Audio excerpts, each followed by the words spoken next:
আজকে ছিল আমার বরের জন্মদিন, আর সেই জন্য বউ হিসেবে তো আমারও কিছু কর্তব্য দায়িত্ব থাকে, তাই না? সেই জন্য দেখো, সকালবেলা একদম সকালবেলা ঘুম থেকে উঠেই প্রথমে আমি চলে গেছিলাম মর্নিং ওয়াক করতে। তারপরে এসেই আমি লেগে গেছি রান্না করতে। প্রথমত দেখতে পাচ্ছ যে আমি এখানে সমস্ত কিছু টুকটাক করে ভোর থেকে সমস্ত জোগাড় করেছি, কারণ আমাকে এই রান্না সেরে তারপর আবার মেয়েকে স্কুলে নিয়ে যেতে হবে। আবার তারপরে মানে অর্ধেক রান্নাটা সেরে তারপরে আমাকে বাকি রান্নাটা মানে মাছ মাংস যেগুলো নিয়ে আসা হয়নি ওইগুলোও আমাকে আনতে যেতে হবে, কারণ আমি সবটাই নিজের হাতেই করছিলাম।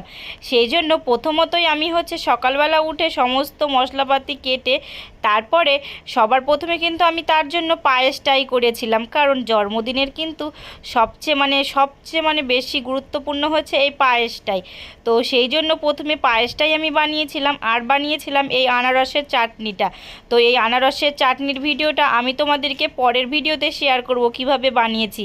আর যে দেখলে আমি পায়েসটা বানিয়েছি ওটাও কিন্তু বানিয়েছি আমি নারকেল দিয়ে, তো আমি সেটাও তোমাদের সাথে শেয়ার করব কিভাবে বানিয়েছি পরে।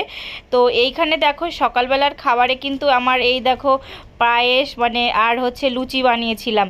আর পায়েসটা যেহেতু আমি নারকেল দিয়ে বানিয়েছিলাম সেই জন্য কিন্তু তার টেস্টটা একদম অপূর্ব হয়েছিল।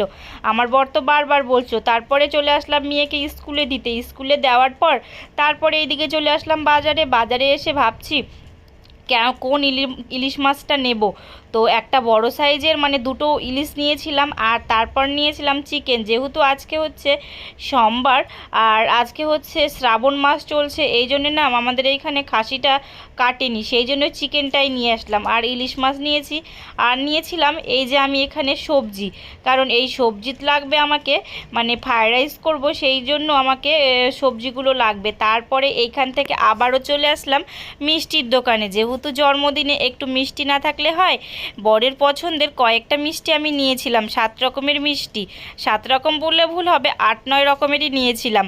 আর এই দিকে দেখো আমার রান্নাও কিন্তু প্রায় কমপ্লিট হয়ে গেছে। এখানে রান্না করেছিলাম ইলিশ মাছটা, তারপরে একদিকে রান্না করেছিলাম মাংসটাও, আমার তাড়াতাড়ি হয়ে গেছে যেহেতু আমি জোগাড়গুলো সকালেই করে রেখে গেছিলাম।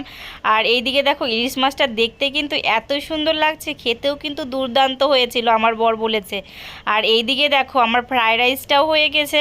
আর দেখো এইখানে মিসকেস কিন্তু আমার পুরো ভরে গেছে খাবারে। এখানে আমি সমস্ত কিছু গুছিয়ে রেখেছি ওর জন্য, কারণ ও ডিউটি থেকে দুপুরবেলা আসবে, তখন ওকে সব কিছু সুন্দর করে রেডি করে দিব। তারপরে সমস্ত কিছু রেডি করে আবার চলে গেলাম মেয়েকে স্কুলে আনতে।